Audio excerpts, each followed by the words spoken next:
warahmatullahi wabarakatuh. Pembelajaran hari ini mata pelajaran seni budaya untuk kelas 9.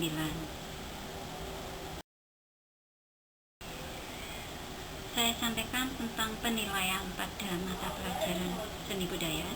Saya ambilkan 3 nilai sama seperti yang ada pada rapor kalian, yaitu yang pertama nilai sikap, yang kedua nilai pengetahuan, yang ketiga nilai keterampilan.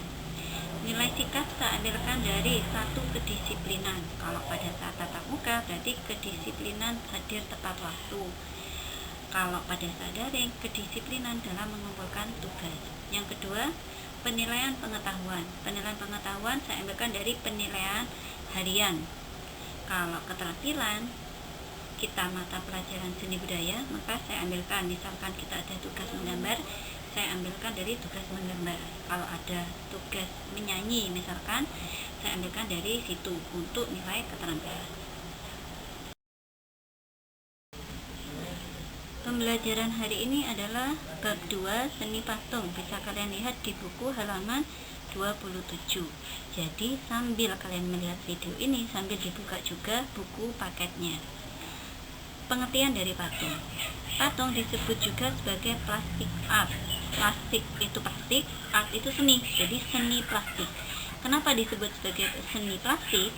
Karena patung identik dengan menciptakan karya manusia yang meniru bentuk dan memiliki keindahan atau estetik.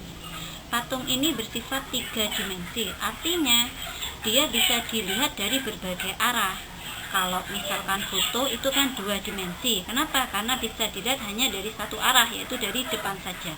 Tapi kalau patung bisa dilihat dari depan bisa, belakang bisa, samping juga bisa. Maka itulah yang disebut dengan 3 dimensi. Bentuk dan jenis patung ada di buku halaman 30.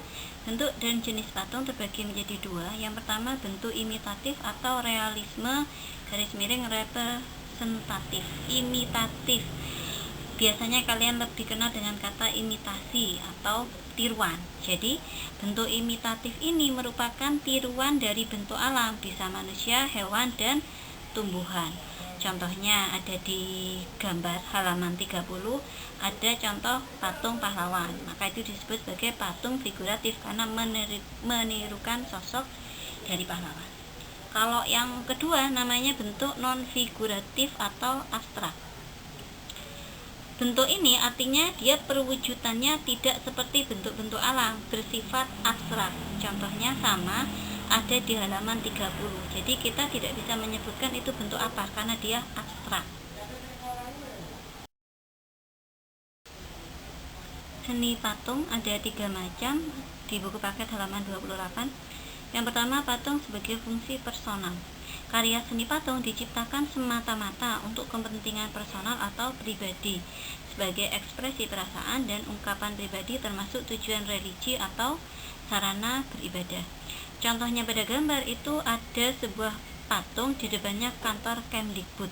Maka tujuannya hanya untuk kantor Kemdikbud tersebut. Jadi personal bukan artinya untuk satu orang, tapi untuk tujuan tertentu. Kalau yang kedua, patung sebagai fungsi sosial. Ada di buku halaman 29. Di situ patung diciptakan untuk memperingati suatu peristiwa yang bersejarah atau mengenang jasa seorang pahlawan besar. Contohnya monumen Pancasila Sakti. Jadi patung-patung pahlawan itu contoh patung sebagai fungsi sosial. Yang ketiga, patung sebagai fungsi fisik. Patung bernilai estetika, artinya menciptakan dan membuat patung semata-mata untuk dinikmati keindahannya.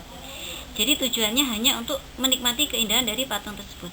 Biasanya paling mudah kalian lihat kalau ada patung yang kecil-kecil dibuat sebagai hiasan di rumah, bisa di pulpen, bisa di dinding.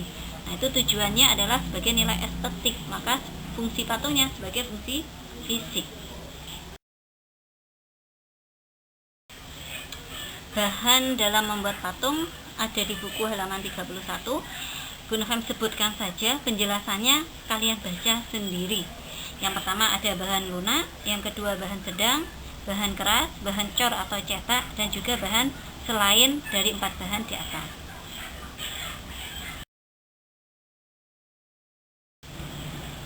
Untuk alat-alat yang digunakan dalam membuat patung, Di buku juga ada, yaitu yang pertama ada butsir, meja putar, pahat, sendok adukan, yang terakhir alat las karbit atau listrik.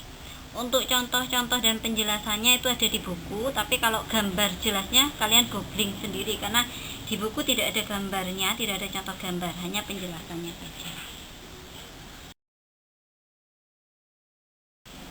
Teknik dalam membuat patung ada di halaman 33, ada beberapa jenis teknik. Yang pertama teknik pahat, yang kedua teknik kusir, yang ketiga teknik cor, yang keempat teknik cetak, yang kelima teknik assembling atau merakit. Sama ya, dibaca sendiri, ada di buku halaman 33. Ini penilaian pengetahuan untuk pembelajaran hari ini. Ada soal nomor 1 sampai dengan 4.